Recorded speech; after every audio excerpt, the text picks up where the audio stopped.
heard about as barriers not in a startup, you may not be manageable. Okay? Who the hell knows? So I think, it's become very, very, the billion word on me, and that's great to be hearing, young entrepreneurs who are, I'm going to build $1 billion company in X years. And I think, that's awesome to see in our local ecosystem, right? I think the other thing we're seeing is, you've got a whole wave of people jumping into early stage capital.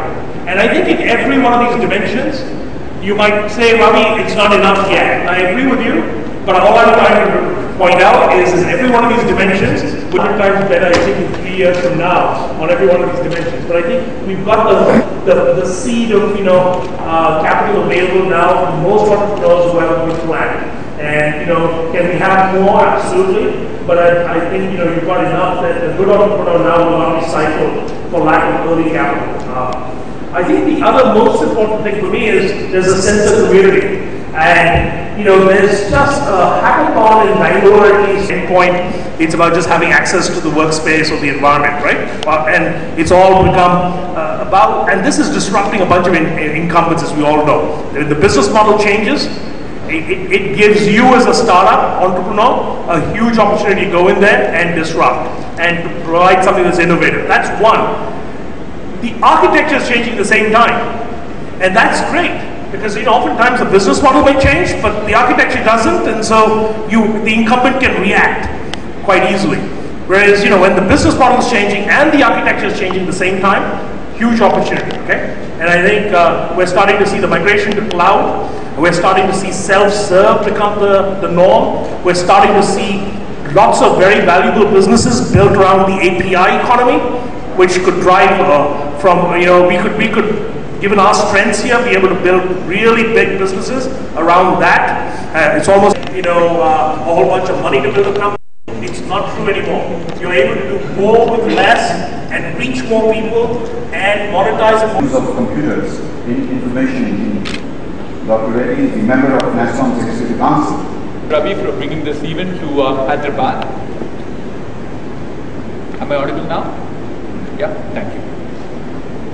So let me spend next 15 or 20 minutes in trying to tell you why I believe that we need software product companies in India and what makes me believe that we're this nation.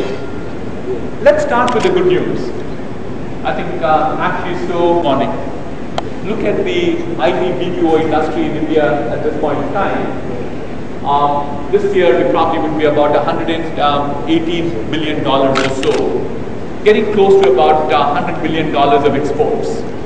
As I said, this is 25-year history of information technology industry. And look at the phenomenal contribution this industry has made.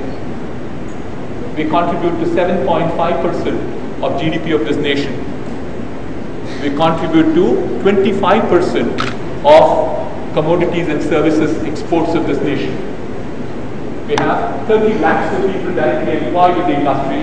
We have as many as 1.2 crores of people who are indirectly employed by the industry.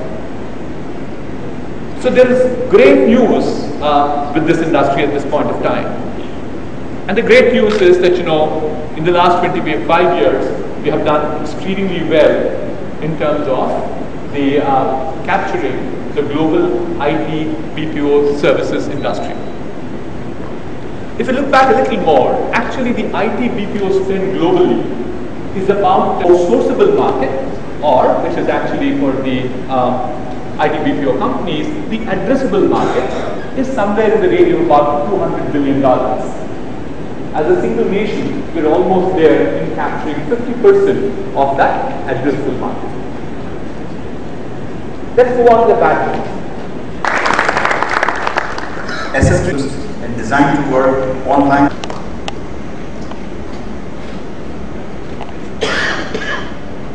Thank you very much. Other featuring companies on the matrix are